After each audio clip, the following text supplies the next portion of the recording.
নমস্কার। ৩২,০০০-এর সঙ্গে ২৬,০০০ যেমন চাকরি বাতিল হয়েছে, ঠিক তেমনি ৩২,০০০ও চাকরি বাতিল হবে। এই যে মামলাটা ৩২,০০০-এর যে মামলাটা, সেটা আবার সুপ্রিম কোর্টে যাবে এবং সামনে বড় যে কি ঘোষণা হয়েছে সেটা আপনাদের সঙ্গে একটু সব আলোচনা করব। এর পাশাপাশি আমাদের কোর্টে কি আলোচনা হলো, কোর্টে কোন দিকে ইউটার্ন নিচ্ছে, সিঙ্গেল বেঞ্চের জাজমেন্টে বল থাকবে কিনা, এটা আবার সুপ্রিম কোর্টে যাবে কিনা, এইসব প্রশ্ন অনেকের মনে রয়েছে। তো সেগুলো আপনাদের কাছে একদম ক্লিয়ার করে দেবো যে সুপ্রিম কোর্টে যাবে কিনা এবং পরবর্তী যে হিয়ারিং ডেট, এভরিথিং সব কিছু জানতে পারবেন। তো আপনারা আমাদের চ্যানেল নতুন হলে অবশ্যই সাবস্ক্রাইব করে বেল আইকনটি প্রেস করে রাখতে পারেন আমাদের এই মিঠুনদার হেল্পলাইন এডুকেশন চ্যানেলে। তো দেখুন, আমি প্রথমেই আপনাদের কয়েকটা বিষয় একদম ক্লিয়ার করতে চাই, স্পষ্ট করতে চাই। সেটা হচ্ছে, আমরা সকলেই জানি যে আগামী 7ই মে আবার দুপুর 2টোর সময় এই মামলার পরবর্তী শুনানি হবে। আমাকে অনেকেই প্রশ্ন করছেন, দাদা তাহলে আগামী 7 তারিখে দুপুর 2টোর সময় যে শুনানির কথা বলা হয়েছে, সেটা কি ওই দিনই কি তাহলে চূড়ান্ত শুনানি হবে, ওই দিন কি সব মিটে যাবে? এই প্রশ্নগুলো রয়েছে। তো দেখুন, বিষয়টা আপনাদের কাছে কয়েকটা বিষয় আমি ক্লিয়ার করতে চাই। প্রথমেই যারা বলছেন যে এটা আবার সুপ্রিম কোর্টে যাবে, তো যারা এই কথাটা বলছেন যে আবার এটা সুপ্রিম কোর্টে যাবে, তাদের উদ্দেশ্যে আমি কয়েকটা কথা বলতে চাই। সুপ্রিম কোর্টে আবার যাবে না। কেন বলছি সুপ্রিম কোর্টে আবার যাবে না? কারণ আপনারা জানেন, যখন আমাদের প্রাক্তন বিচারপতি যখন অভিজিৎ গঙ্গোপাধ্যায় সিঙ্গেল বেঞ্চের যে নির্দেশ দিয়েছিলেন, সিঙ্গেল বেঞ্চে যে প্যানেল বাদ দেওয়ার কথা বলেছিলেন, প্যানেল বাদ দিয়ে তিনি বলেছেন 3 মাসের মধ্যে অ্যাপটিটিউড টেস্ট আর ইন্টারভিউয়ের মাধ্যমে নিয়োগ করতে হবে। প্যানেল বাদ দিয়ে তাদের চাকরি থাকবে, চাকরি চলবে, তারা শিক্ষকতা করতে পারবেন, কিন্তু 3 মাসের মধ্যে পুনরায় অ্যাপটিটিউড টেস্ট এবং ইন্টারভিউর মাধ্যমে নতুন করে রিক্রুটমেন্ট করতে হবে। এই প্রসঙ্গগুলো ছিল। কিন্তু তখন এই নির্দেশকে অমান্য করে, আবার বলছি, এই নির্দেশকে অমান্য করে রাজ্য সরকার চলে যায় সুপ্রিম কোর্টে।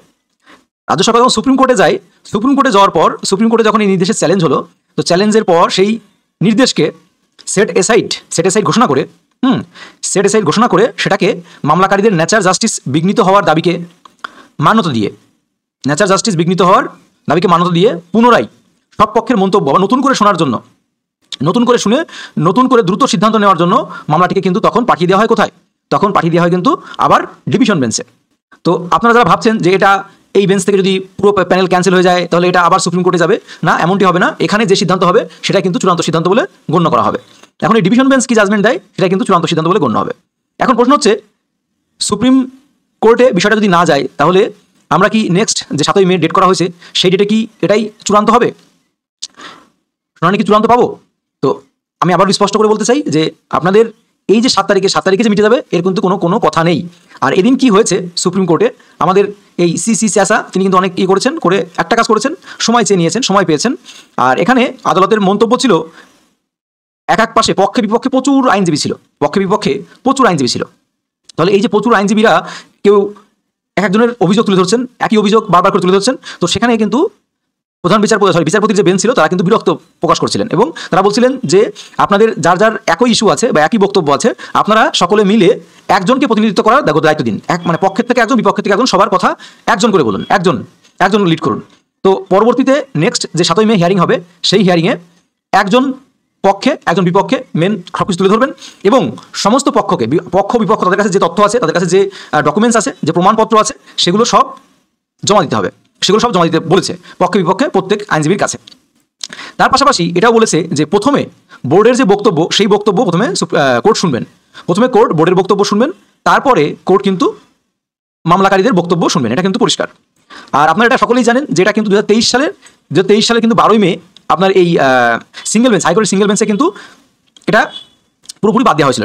17 নিয়োগপ্রাপ্ত যে 14 সালের যেটা 17 নিয়োগপ্রাপ্ত প্রশিক্ষণহীন প্রার্থীদের মেধা তালিকা বাতিল করে পুনরায় ইন্টারভিউ আর অ্যাপটিটিউড টেস্ট নেওয়ার জন্য 3 মাসের সময় বেঁধে দিয়েছিল, সেটাকে চ্যালেঞ্জ করে।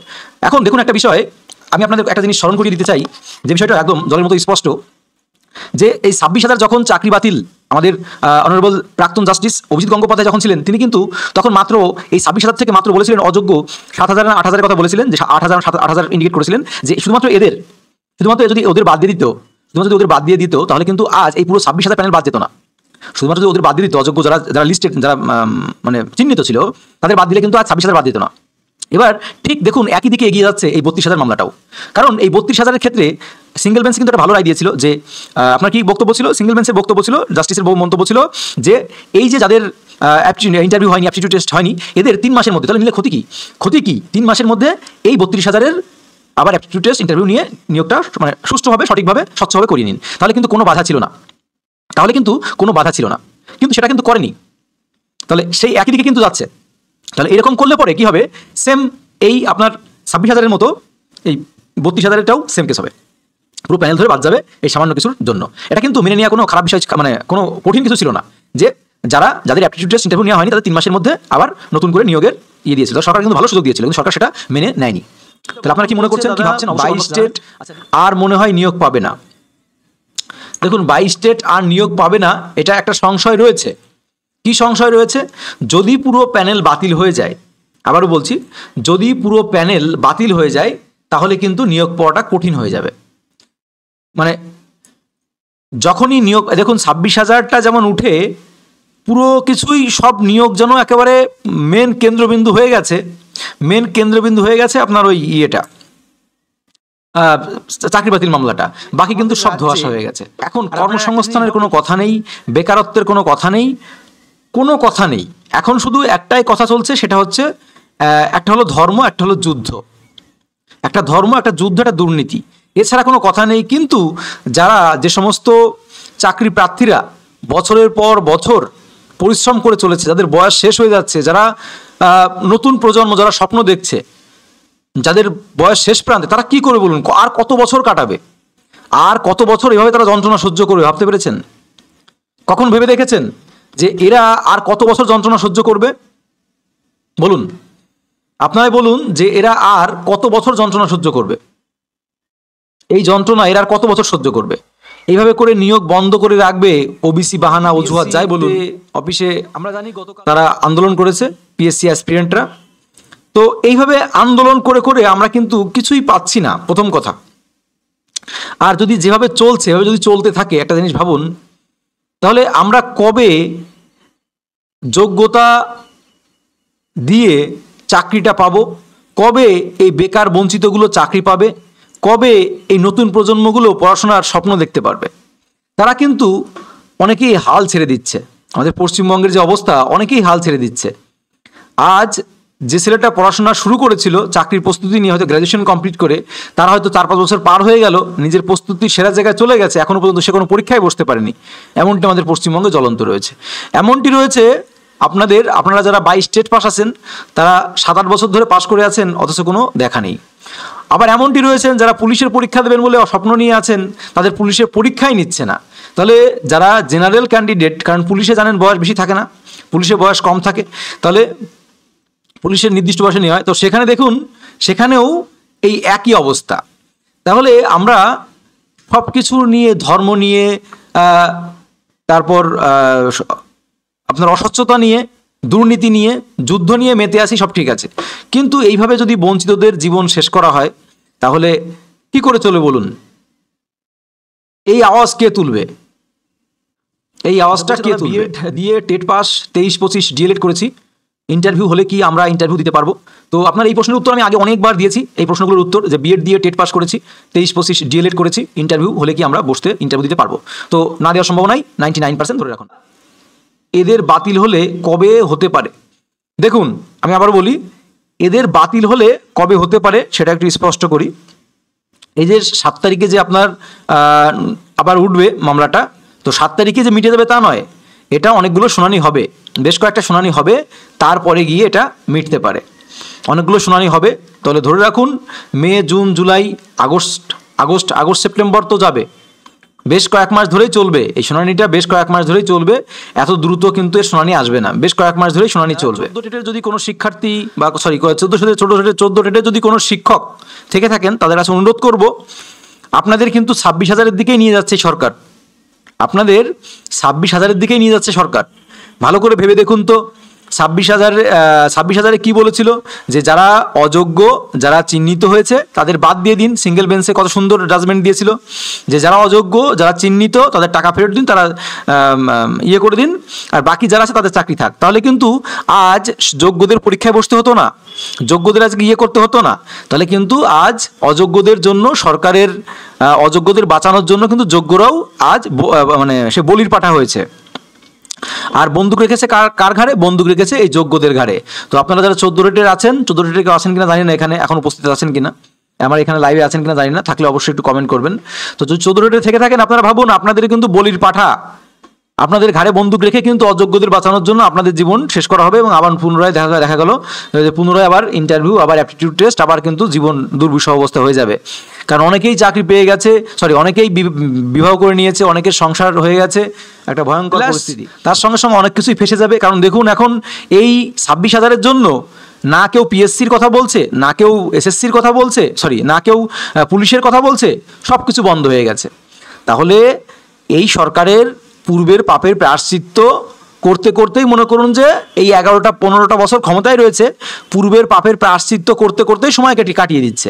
তাহলে নতুন করে নিয়োগ করবে কিভাবে? কিছু মনে করবেন না, আমি দলগতভাবে কিছু বলছি না, আমি বাস্তব যেটা সেটাই তুলে ধরার চেষ্টা করছি। তো এখানে বিষয়টা হচ্ছে আমাদের রিক্রুটমেন্টটা খুব দরকার, কারণ নতুন প্রজন্মটা শেষ হয়ে যাচ্ছে।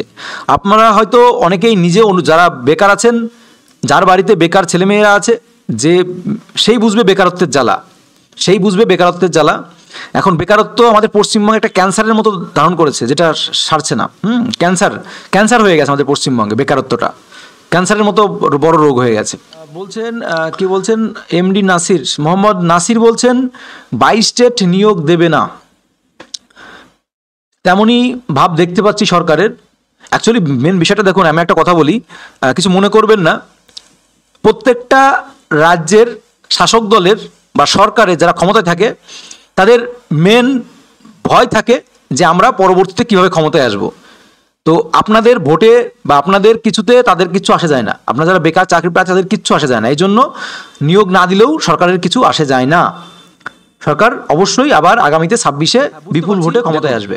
প্রথমে আমি বলে নিই, যাদের অ্যাপটিটিউড টেস্ট, যাদের ইন্টারভিউ হয়নি, এগুলো না হয়ে যাদের চাকরি হয়েছে, আবারও বলছি, যাদের অ্যাপটিটিউড টেস্ট ইন্টারভিউ না হয়ে যাদের চাকরি হয়েছে অথচ 14 টেট পাস, তাদের চাকরি যাওয়ার সম্ভাবনা ধরে রাখুন, হয়েই আছে।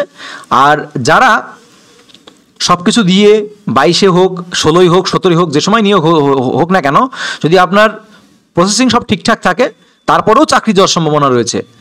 কেন বলছি? কারণ আমরা 26,000 থেকে শিক্ষা নিয়েছি যে 26,000-এ কী ছিল। দেখুন, 26,000-এ তো যোগ্য ছিল, সব কিছু প্রসেসিং করে এসেছে, তাহলেও কেন তার চাকরি গেল? তাহলে এই যখন দেখবে যে যোগ্য অযোগ্য বাছাই করা সম্ভব হচ্ছে না, সরকার তথ্য দেবে না।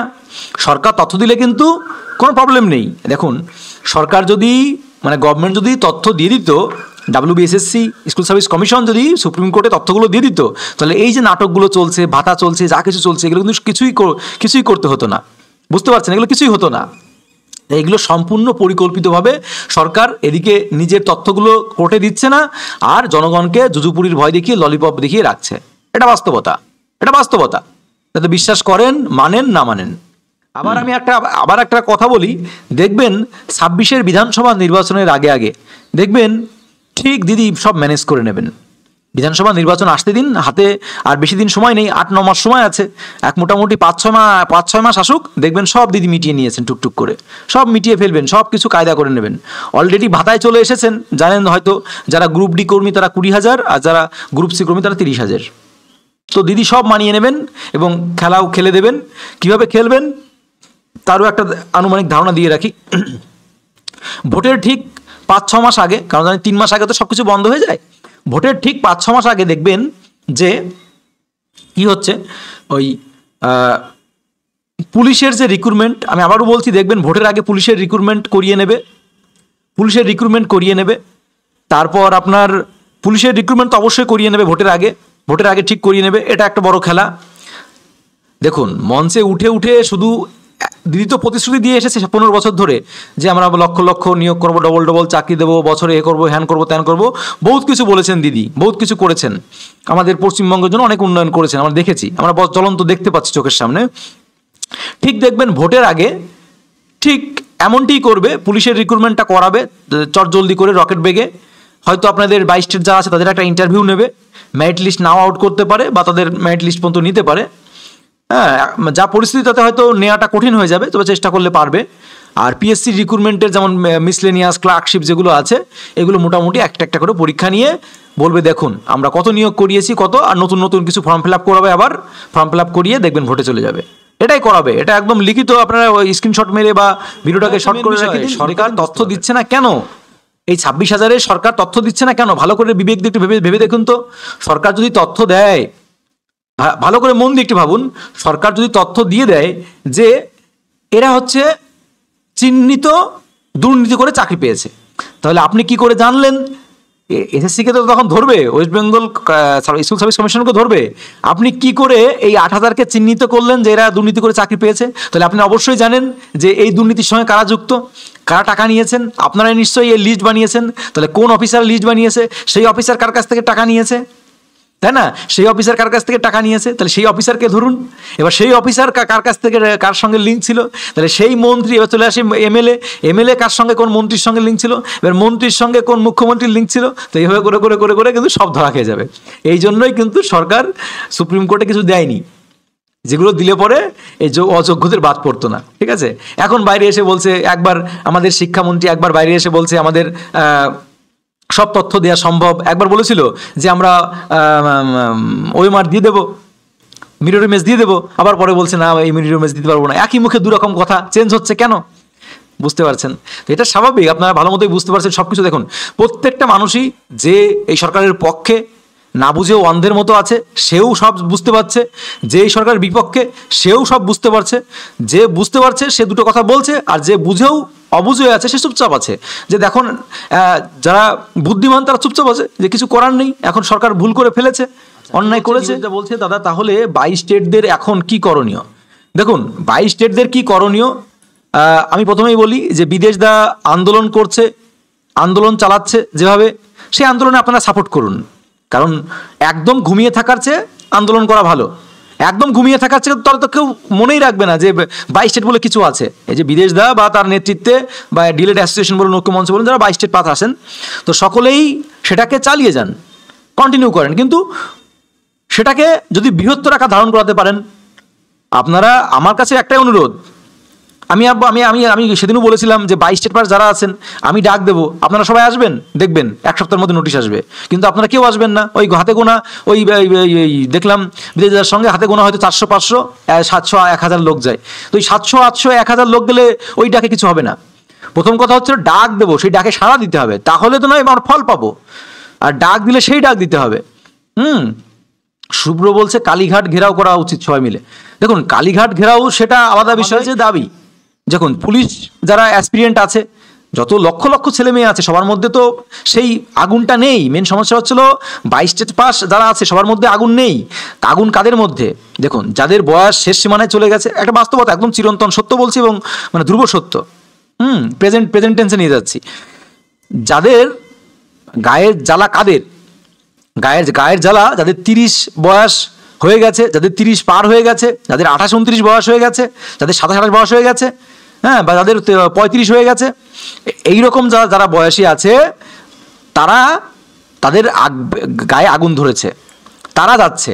কিন্তু যাদের বয়স 25, যাদের বয়স 26, যাদের বয়স 23, যাদের বয়স 24, হ্যাঁ, এরা ভাবছে আমাদের এখনো প্রচুর সময় আছে, আমাদের না গেলেও হবে।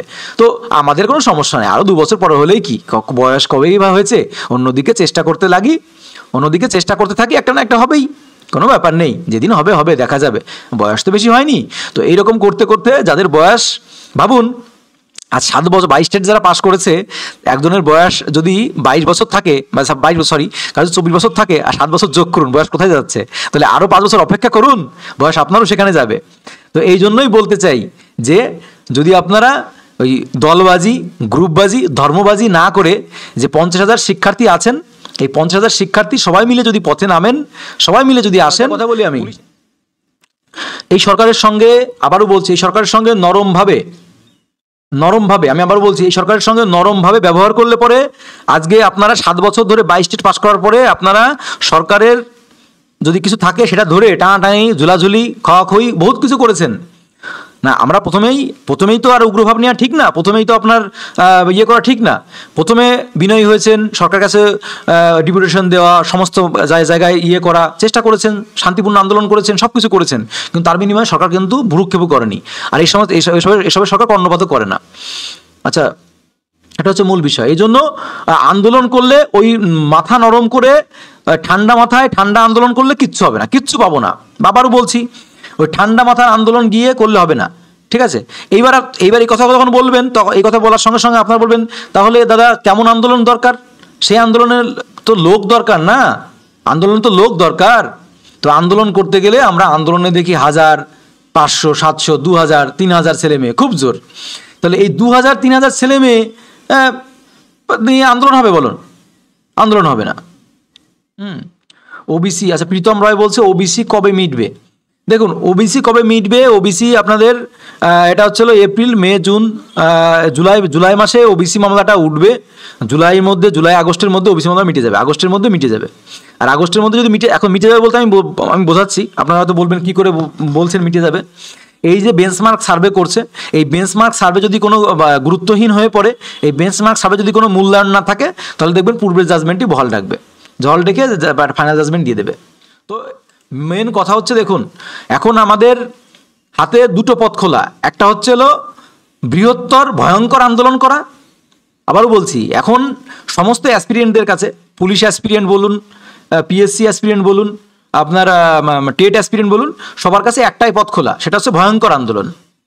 আর দ্বিতীয় পথ খোলা রয়েছে, সেটা সামনে আসছে, সেটা হচ্ছে নো রিক্রুটমেন্ট নো ভোট। সেটাকে বেশি বেশি করে প্রচার করতে হবে। 5জন 7জন ঘেরাও করে তো আর কিছু হয় না, পুলিশ ঠেঙিয়ে তুলে দেবে, পরিষ্কার কথা। পুলিশ ঠেঙিয়ে তুলে দেবে। তো আন্দোলন করতে হলে পরে প্রথম কথা হচ্ছে নরমপন্থী আন্দোলন করলে হবে না। এখন আর নরমপন্থীর জায়গা নেই, এই সরকার নরমপন্থীর জায়গা রাখেনি, নরমপন্থীর জায়গা শেষ করে দিয়েছে পুরো। কারণ 7 বছর ধরে যারা বঞ্চিত হয়ে আছে, তারা যদি এখনও নরমপন্থী ভাব নিয়ে সরকারের তেল মেরে যায়, তাহলে আর কিছু বলার নেই, সরি টু সে, আর কিছু বলার নেই।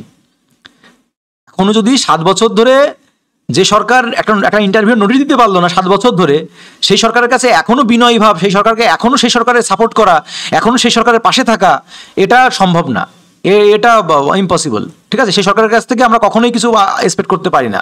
এখনো বিনয়ী ভাব রাখলে পরে, নরমপন্থী ভাব রাখলে আমরা সরকারের কাছ থেকে কিছুই পাবো না। এখন ভাষা তীব্র করতে হবে এবং সরকারের বিরুদ্ধে যতটা সম্ভব, এই যে বলছে সরকারের বিরুদ্ধে কথা বলা যাবে না, সরকারের বিরুদ্ধে কথা বললে সরকার রেগে যাবে। আরে সরকার রেগে কি, রেগে না রেগে কি তোমাদের কিছু করেছে? 7 বছর ধরে কিছু করেছে নাকি? হ্যাঁ, এই যে পিউ যেটা কথা বলছে যে আন্দোলন করলে এবার করেঙ্গে ইয়া মরেঙ্গে। হ্যাঁ, আন্দোলন করলে সেইভাবে করতে হবে, পথে নামতে হবে, ওই বিহারের ছেলে মেয়েদের মতো, উত্তরপ্রদেশের ছেলে মেয়েদের মতো ওইভাবে আন্দোলন করতে হবে, ওইভাবে মাঠে নামতে হবে, পথে নামতে হবে। যে মার খাবো, কাদানি গ্যাস জল কামান যা দেয় দেবে, কিন্তু সেইভাবে যেতে হবে। দেখুন আবারও বলছি, 1000-2000 ছেলে মেয়ে গেলে পুলিশ চ্যাংদোলা করে তুলে নিয়ে চলে যাবে। তাহলে ওই আন্দোলন করে কোনো লাভ নেই। আন্দোলনের ডাক আমি আবার দিতে পারি, কিন্তু সেই আন্দোলনকে পরিচালনা, লিড দেওয়া, মেন কথা হচ্ছিল আন্দোলনের উপস্থিতি। দুর্নীতির গন্ধ আমরা পাচ্ছি চারিদিকে, এই নতুন করে নোটিশ পাবো কিনা এটা সন্দেহ সবার মনে কাজ করছে। তবে দেখুন, অনেকেই ভাবছে সামনে ভোট বলে, অনেকেই ভাবছে ভোটের আগে তো একটা নোটিশ পাবো, ভোটের আগে তো একটা নোটিশ পাবো। তো আন্দোলন চালিয়ে যান। তবে আমি আপনাদের কাছে, দেখুন আপনাদের বসে কথা বলি, আমি আন্দোলনের ডাক দেব না আর দিচ্ছি না, না আমি ভয়ে দিচ্ছি না, তা নয়। কারণ আমি আন্দোলনের ডাক দিলেই যে লোক হবে এমনটি কিন্তু নয়। আন্দোলনের ডাক দিলে যদি সেইভাবে উপস্থিত হয়, সেইভাবে যদি পর্যাপ্ত পরিমাণে উপস্থিত হয়, তাহলে সেই আন্দোলনের ডাক দেওয়া যায়। কিন্তু আন্দোলনে যারা দীর্ঘকাল ধরে আন্দোলনে লিড করছে, তারা ডেকে ডেকে ডেকে ডেকে মাথা করেও কিন্তু ওই 2000-3000 লোকের বেশি পাচ্ছে না। তাহলে আমরা ওই আন্দোলন করে কোনো ফল পাবো না। প্রথম কথা হচ্ছিল আমাদের আইন অমান্য আন্দোলন করতে হবে, প্রথম কথা আমাদের আইন অমান্য আন্দোলন করতে হবে। আর দ্বিতীয় কথা, কমসে কম যে 50-60 হাজার যারা পাশ করে আছে সবাইকে পথে নামতে হবে, সবাইকে আসতে হবে। ওই ও গেল না আমি যাব না, ও গেল না আমি যাব না, আমি না গেলে কিছু হবে না, এই চিন্তা ভাবনা থেকে বেরিয়ে আসতে হবে। আমার বয়স কম আছে, আমার প্রবলেম নেই, আমার একাডেমিক স্কোর বেশি আছে, আমার প্রবলেম নেই, যেদিন নেবে, এই চিন্তা ভাবনা থাকলে পরে তাহলে আর আন্দোলন হবে না। যে যেখান থেকে আছেন, দূর দূর প্রান্ত থেকে আছেন, তাদের আসতে হবে। অ্যাকচুয়ালি কি বলুন তো, যার খিদে থাকবে পেটে সে অবশ্যই আসবে, আর যার খিদে থাকবে না সে আসবে না। তো এখন আপনাদের আন্দোলন থেকে এটা বোঝা যাচ্ছে যে কার খিদে আছে কার খিদে নেই। পিউ বলছে সবাইকে রিকোয়েস্ট করছি পরের আন্দোলনে সবাই আসো, সবাই এসো। দেখুন এর পরবর্তীতে যারা আন্দোলনে ডাক দিচ্ছে, যারা নেতৃত্বে আছে, তাদের নেতৃত্বেই আপনারা আন্দোলনে যান, আন্দোলনে পৌঁছান, আন্দোলনে পর্যাপ্ত পরিমাণে যেই আন্দোলন করুক, যেই আন্দোলনের ডাক দিক, তার তো একটাই ইচ্ছা যেন 22 স্টেটরা নিয়োগ পায়। তো তাদেরও যেমন সদিচ্ছা রয়েছে, তো এই জন্য আমি বলবো সেই সদিচ্ছাকে কাজে লাগিয়ে সকলে উপস্থিত হন। এবং আমি 22 স্টেট পাশে যারা লিড করছে তাদের কাছে অনুরোধ করব, সরকারের কাছে আর অনুনয় বিনয় করবেন না, সরকারের তেল আর মারবেন না, অনেক তেল মেরেছেন, দীর্ঘ 15 বছর ধরে তেল মেরে আসছেন, তার সঙ্গে সঙ্গে 2022-এর টেট পাস করার পরেই সমানে তেল মেরে আসছেন।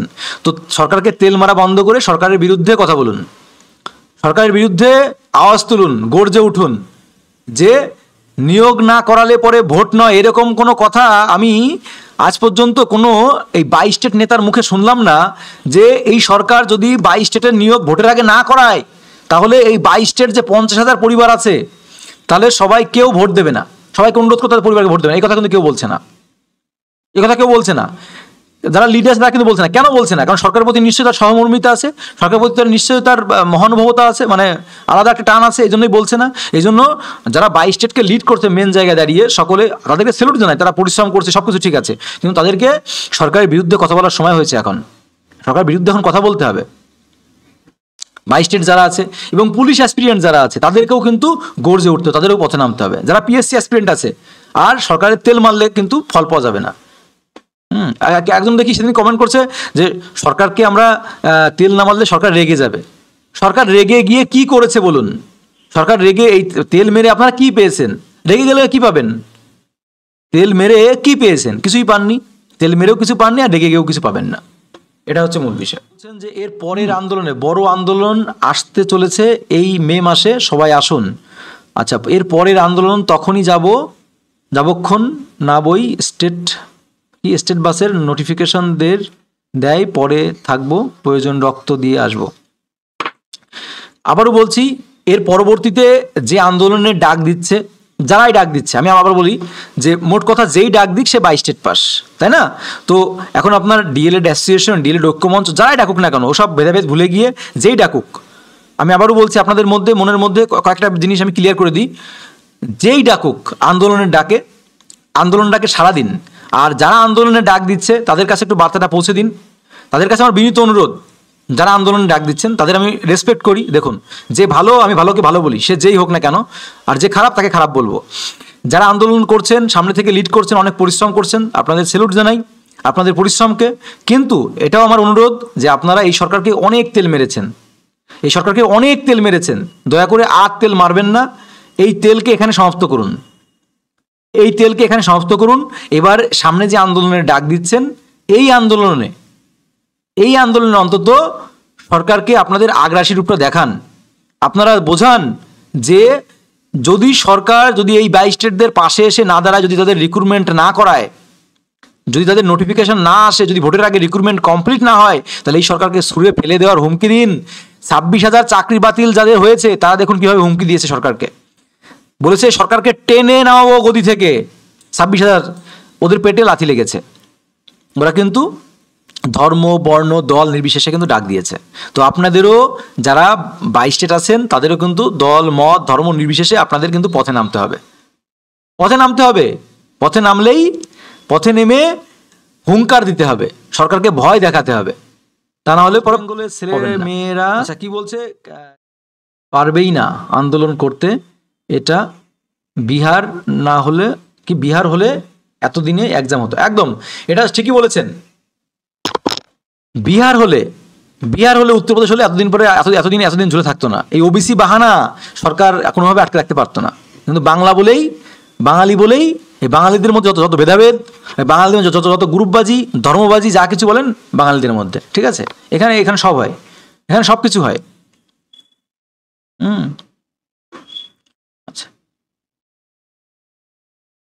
আচ্ছা, কি বলছেন? অর্ঘ্য রয় বলছেন, হ্যাঁ স্যার নিয়েছি, আমরা অনেকবার ডেকেছি, কালকেই গেছিলাম। হ্যাঁ আমি জানি, কালকে গেছিলাম পিএসসি, 800 জন মতো পিএসসি প্রায় কনফার্ম করে দিয়েছে এই বছর কোনো এক্সাম হবে না। তাহলে ভেবে নিন, এটা আপনাদেরকে বলে তুলে দিয়েছে যে আপনারা 800 জন মতো গিয়েছিলেন, সেখানে গিয়ে আপনাদের দাবি দেওয়া রেখেছেন, তারা বলেছে ওবিসি মামলা না মিটলে আমরা কিছু করতে পারবো না, পরিষ্কার বলে দিয়েছেন।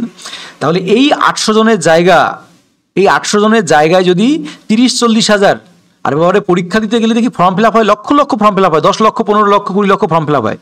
তাহলে তার থেকে যদি 30-40 হাজার ছেলে মেয়ে গিয়ে যদি ওখানে অবস্থান বিক্ষোভ করতো, তখন পিএসসি এই কথা বলে পার পেত না, পিএসসির সেক্রেটারি দিয়ে কাজ হতো না, তখন মাননীয় মুখ্যমন্ত্রী অথবা শিক্ষামন্ত্রীকে সামনে আসতে হতো। আমাদের একটাই কথা বলতো, যখন মুখ্যমন্ত্রী যতক্ষণ না বলে ততক্ষণ এখান থেকে উঠবো না। কিন্তু 800 জন গিয়েছেন, আপনাদের দাবি দেওয়া রেখেছেন। তো এটাই হচ্ছে আন্দোলনের পার্থক্যের বিষয়টা। বিষয়টা হচ্ছিল, আমি আপনাদের বলি, পথে নামে না কিছু আছে দল প্রেমের জন্য, তারা বেকার, কিন্তু ভাবে যে এই সরকার ক্ষমতায় রয়েছে, যদি আমরা মাঠে নামি তাহলে তো এই সরকারের বিরোধিতা করা হয়ে যাবে, তারা এই জন্য মাঠে নামে না। কিছু আছে ধর্মের জন্য মাঠে নামে না, কিছু আছে অলসতা করে মাঠে নামে না, কিছু আছে বয়স হয়নি মাঠে নামে না, কিছু আছে একাডেমিক স্কোর বেশি আছে মাঠে নামে না, কিছু আছে মানে এরকম হাজারো রকম বিষয় আছে, ঠিক আছে, হাজারো রকম বিষয় আছে। এখন বেকারদের আওয়াজ তোলার মতো কেউ নেই পশ্চিমবঙ্গে, বেকারদের আওয়াজ তোলার মতো কেউ নেই, বাস্তব কথা। বেকার বঞ্চিতদের আওয়াজ তোলার মতো কেউ নেই।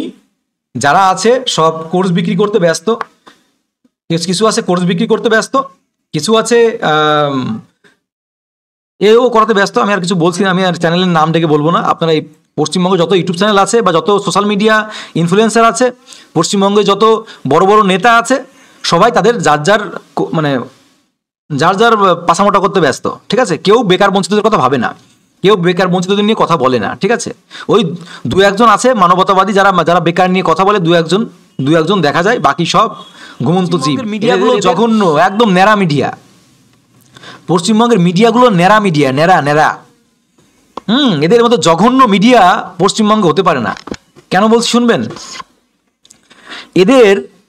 এদের সাহস হয় না মাননীয় মুখ্যমন্ত্রী, শিক্ষামন্ত্রীর সামনে এরকম মাইকটা ধরে যে আপনারা 10 বছর SLST বন্ধ করে রেখেছেন, কি কারণে 10 বছর? আচ্ছা, পুরনো রিক্রুটমেন্টে না ঝামেলা আছে, নতুন রিক্রুটমেন্টের তো কোনো সুপ্রিম কোর্ট হাইকোর্ট থেকে বাধা নেই, তাহলে কেন রিক্রুটমেন্ট করাচ্ছেন না? এই কথা বলার সাহস আমাদের পশ্চিমবঙ্গের কোনো মিডিয়ার নেই। আজ 22 স্টেটদের 7 বছর বঞ্চিত করে রখিয়ে দিয়েছে। এই কথা বলার সাহস বা এই কথা বলার সৎসাহস কোনো চ্যানেল মিডিয়ার নেই। এরা শুধু পারে চটি চাটতে, আর কোনো ক্ষমতা এদের নেই। এদের বলার ক্ষমতা নেই যে আজ পুলিশের রিক্রুটমেন্ট বছরের পর বছর বন্ধ করে রয়েছে ওবিসি বাহানা দিয়ে, কারণ হাইকোর্ট থেকে সুপ্রিম কোর্ট থেকে তো কখনো বলেনি যে রিক্রুটমেন্ট বন্ধ করে রাখো, এটাকে তো কখনো বলেনি। সাবজেক্ট টু আউটকাম দিয়ে তুমি রিক্রুটমেন্ট চালাতেই পারো। তাহলে এই কথাগুলো তুলে ধরার ক্ষমতা কিন্তু কোনো নিউজ চ্যানেলের নেই। আর এই কথাগুলো কোনো চ্যানেল থেকেও, কোনো ইউটিউব চ্যানেল, কোনো ইনফ্লুয়েন্সাররা বলছেন না। তারা পড়ে আছেন কি নিয়ে? তারা পড়ে আছেন ধর্ম নিয়ে। তারা পড়ে আছেন কি নিয়ে? তারা পড়ে আছেন ওই দিলীপ ঘোষ বিয়ে করেছে, ওর বউর চেহারা কেমন, ওর বউ কোথায় হানিমুনে যাবে, ওই কুণাল ঘোষ কবে হেগে দিয়েছিল, সেই গুয়ের কালার কেমন, এই চ্যানেলগুলো এইসব নিয়ে পড়ে আছে। কুণাল ঘোষ হেগে দিয়েছিল, সেই গুড় কালার কেমন, তারপরে দিলীপ ঘোষ হচ্ছে বিয়েতে বউ দেখতে কেমন, বউ হানিমুনে কোথায় যাবে, খেতে কি ভালোবাসে, এইসব নিয়ে পড়ে আছে আমাদের হলো বাংলার চ্যানেল। হ্যাঁ, এইসব নিয়ে পড়ে আছে বাংলা চ্যানেল। এগুলো বাংলা চ্যানেলের বৈশিষ্ট্য। এই বাংলা চ্যানেলের সেই ক্ষমতা নেই যে মমতার মুখের সামনে গিয়ে মাইক ধরে বলতে পারে, আচ্ছা বলুন তো যে পশ্চিমবঙ্গে আপনি 15 বছর ক্ষমতায় এসেছেন, কতগুলো শিল্প ইন্ডাস্ট্রি করেছেন বলুন তো। এ কথা বলার ক্ষমতা নেই পশ্চিমবঙ্গে কোনো মিডিয়ার ক্ষমতা নেই। আর যার 2-1 আছে সে পোষাতে পারে না, আর তাকেও দাগি বানিয়ে দেয়। শুধু বড় বড় ডায়লগ দিয়ে যায়। আপনারা হাসছেন, এরা তো ব্যস্ত। এই বাংলার মিডিয়াগুলো আজ পর্যন্ত এরা ঘন্টাখানেক সুমন কত কিছু, এই বেকার চাকরিদের নিয়ে, আপনারা একটা জিনিস ভাবুন, বেকার চাকরি প্রার্থীদের নিয়ে এরা ওই 2 মিনিট আন্দোলন করবেন, 2 মিনিট দেখাবে, তারপরে চলে যাবে ওই কুণাল ঘোষের বক্তব্যে। কুণাল ঘোষ কি বলছে, ওই কি বলেছে, ওই শুভেন্দু কি বলেছে, ওই দিলীপ কি বলেছে, ওই তোমার মমতা কি বলেছে, ওই অভিষেক কি বলেছে, এদের পাশায় কাঠি করবে। তো এরা আন্দোলন হলে পরে 2 সেকেন্ড মানে 2 মিনিটের জন্য দেখায়। আন্দোলন হলে পরে 2 মিনিটের জন্য দেখায়। কেন তুমি সারাদিন ধরে একদিন এপিসোড করতে পারো না যে পুরো দিন ধরে খালি বেকারদের নিয়ে হবে? পুরো দিন ধরে বেকারদের নিয়ে হবে, যতদিন না পর্যন্ত বেকারদের চাকরি হবে ততদিন শুধু বেকারদের নিয়ে। হ্যাঁ, টিভি চ্যানেল হলে পরে যে সব খবরই দেখাতে হয়, এটা মানছি। কিন্তু তার মানে এই না যে আজ পশ্চিমবঙ্গের এত বছর ধরে নিয়োগ বন্ধ, সব বন্ধ হয়ে আছে, অথচ এই শালার চাটাপাটা চ্যানেলগুলো এরা কি করে, এরা শুধুমাত্র এই বারবার বলছি শুধু এইসব নিয়ে পড়ে থাকে। কেন এরা সারাদিন ধরে বেকারদের নিয়ে এইসব নিয়ে আলোচনা করতে পারে না? বেকারদের নিয়ে প্রতিদিন ঘন্টাখানিক সময় করতে পারে না? প্রতিদিন বেকারদের নিয়ে 24 ঘন্টায় বসতে পারে না? প্রতিদিন বেকারদের নিয়ে আর বাংলায় বসতে পারে না? এরা যদি প্রতিদিন, এই নিউজ চ্যানেলগুলো সবচেয়ে বড় দোষ, আমাদের পশ্চিমবঙ্গে বেকারত্বের আরেকটা কারণ। আমরা বলি যে সংবিধানের 4র্থ স্তম্ভ হচ্ছে মিডিয়া, সাংবাদিকতা, সংবাদ মাধ্যম। তাহলে এরা যদি প্রতিদিন এই চ্যানেলগুলো যদি প্রতিদিন 1 ঘন্টা করে বেকারদের নিয়ে বসে, এরা কি পারে না? প্রতিদিন ঘন্টাখানিক সুমন এটা ওটা নিয়ে বসতে পারে, এর জীবনী ওর জীবনী নিয়ে পড়তে পারে, তাহলে প্রতিদিন 1 ঘন্টা করে প্রত্যেকটা চ্যানেলে যদি বেকারদের নিয়ে বসে, সরকার বাধ্য হবে এদের নিয়ে উদ্যোগ নিতে। কিন্তু এই শালা জঘন্য বাজে মিডিয়াগুলো আজ শেষ করে দিচ্ছে। হিন্দু মুসলিম এই হালটা করে করে শেষ করে চটি চাটছে, কেউ চটি চাটছে, কেউ হাতুড়ি চাটছে, আবার কেউ কি বলে মোদি চাটছে। তাই এই হলো চলছে, শুধু চালাচালি চলছে। কিন্তু অন্যায়ের বিরুদ্ধে যে প্রকৃত প্রতিবাদ, সেটা যে দলই করুক না কেন, অন্যায়ের বিরুদ্ধে যে প্রতিবাদ, সেই প্রতিবাদটা আমি এখনো পর্যন্ত দেখলাম না। যে দলের ভক্ত, যে শালা যে দলের ভক্ত, সেই শালা সেই দলের চাটছে, এই হলো কাজ। কিন্তু অন্যায়ের বিরুদ্ধে প্রতিবাদ হচ্ছে না। আমি এখানে রাজনীতি কথা বলবো না, রাজনীতি শুনতে হলে মিঠুনদার ওই চ্যানেলে যান, বুঝতে পারবেন। আর আমি শুধু এখানে এইটুকু বলবো, যে দলের ভক্ত সে সেই দলকে চাটছে, কিন্তু তার মধ্যে মানবতা, মনুষ্যত্ব বোধ যদি থাকে, সে কখনো দল চাটতে পারে না। সবার আগে আমি বলি, সবার আগে মানবতা, সবার আগে দেশ, তারপরে কি বাকি কিছু যদি তারপরে যদি থাকে। যেখানে IPS চলে 8+ নেতাদের কথায়, সেখানে রাজনীতি হবেই। একদম পারফেক্ট কথা বলেছেন। আমাদের রাজনীতি, আমাদের দেশের সংবিধানের যে সিস্টেম, মানে এই যে 8 পাস হলে পরে, 9 পাস হলে পরে পড়াশোনা না জানলেও তুমি মেম্বারে দাঁড়াতে পারবা, তুমি MLA হতে পারবা, MP হতে পারবা, এই নিয়মগুলো না পরিবর্তন দরকার আছে। কোনো একটা মূর্খ, একটা গাধা, যার মধ্যে কোনো নেই, সে হয়ে যাচ্ছে MLA, আর একবার MLA MP হতে পারলে তার 14 পুরুষ বসে খেতে পারবে। আপনারা কি জানেন যে একজন MLA, একজন MP যে হয়, তার 7 পুরুষে আর কিছু করা লাগে না। সে যে পরিমাণে ভাতা পায়, তার জল, তেল, লবণ, মানে এভরিথিং, তার যাতায়াত খরচ ফ্রি, তার ফোনের যত কল সব ফ্রি, মানে এভরিথিং ফ্রি। আর কি পরিমাণে ভাতা পায় জানেন? এদের জীবন মানে বিলাস বলে। এই জন্যই তো এই লক্ষ লক্ষ টাকা দিয়ে, কোটি কোটি টাকা দিয়ে এরা শুধু সিট পেতে চায়। একবার সিট পেলে, একবার MP হলে এদের জীবন জিঙ্গালাল্লা। তো এইগুলো পরিবর্তন করতে হবে। মিনিমাম নতুন নিয়ম আনতে হবে। মিনিমাম গ্র্যাজুয়েশন পাস না হলে সে MLA MP দাঁড়াতেই পারবে না। মিনিমাম গ্র্যাজুয়েশন বা এই MA কমপ্লিট না হলে, মিনিমাম গ্র্যাজুয়েশন না হলে সে MLA তে দাঁড়াতেই পারবে না, MLA MP পদে দাঁড়াতেই পারবে না। এইসব নিয়ম আনতে হবে, এইসব নিয়মের দরকার আছে। তা না হলে আমাদের দেশ কোনোদিনও ভালো হবে না। কারণ যে আন্ডার ম্যাট্রিক পাস, সে উচ্চশিক্ষার কি বুঝবে? সে উচ্চশিক্ষার কি করবে? একজনকে শিক্ষামন্ত্রী করে রেখে দিয়েছে যে নাট্যাভিনয়, নাটক নিয়ে ব্যস্ত। সে আমাদের শিক্ষা ব্যবস্থার কি বুঝবে? এই শিক্ষা ব্যবস্থার এই জন্য এই হাল, শিক্ষা ব্যবস্থার আজকে এই জন্য তো এই হাল। এক সময় এক বক্তব্য, এক উক্তি, তাহলে কি করে হবে বলুন? তো আমাদের এই রাজনৈতিক ক্ষেত্রে পরিবর্তন আনতে হবে, অনেক কিছু পরিবর্তন করতে হবে। তার মধ্যে পরিবর্তনের প্রথম ধাপ হচ্ছিল এই যে সকল রাজনীতিবিদরা ভোটে দাঁড়ায়, এদের আগে যোগ্যতার পরিবর্তন আনতে হবে। নির্দিষ্ট যোগ্যতা না হলে পরে এরা ফর্ম ফিল আপই করতে পারবে না, সেই টিকিটই পাবে না। এই নতুন নিয়ম নিয়ে আসতে হবে। এবং এর পাশাপাশি আরও নিয়ম নিয়ে আসতে হবে যে তুমি যে ভোট করো, প্রতি বছর অন্তর অন্তর নির্দিষ্ট সময় ভোট হয়ে যায়, এইসব নিয়ম পাল্টাতে হবে। নিয়োগ, রিক্রুটমেন্ট, এইগুলো সঠিক সময়ে নির্দিষ্ট করে ভোটের মতো করতে হবে। সংবিধান থেকে বিধানসভায়, লোকসভায় বিল পাস করাতে হবে। যে কোনো রিক্রুটমেন্ট 1 বছরের মধ্যে কমপ্লিট করতে হবে। বিধানসভায়, লোকসভায় বিল পাস করাতে হবে যে প্রতি 5 বছর অন্তর প্রতি বছর নির্দিষ্ট সময়ে খেয়ে না খেয়ে খ্যাপা কুত্তার মতো তোমরা কোটি কোটি টাকা খরচ করে ভোট করিয়ে নাও গদি দখলের জন্য, অথচ যাদের জন্য তোমরা গদি দখল করছো তাদের তোমরা রাস্তার কুকুরের মতো মারছো। আজকে কি আপনারা কোথাও দেখেছেন যে একজনও নেতা মারা গেছে? কোনো আন্দোলনে আজ দেখেছেন বলুন তো? কোনো আন্দোলনে আজ পর্যন্ত দেখেছেন একজনও নেতা মারা গেছে? কোনো আন্দোলনে দেখেছেন একজনও কোনো নেতার ছেলে আন্দোলনে গিয়ে মাথা ফাটিয়েছে?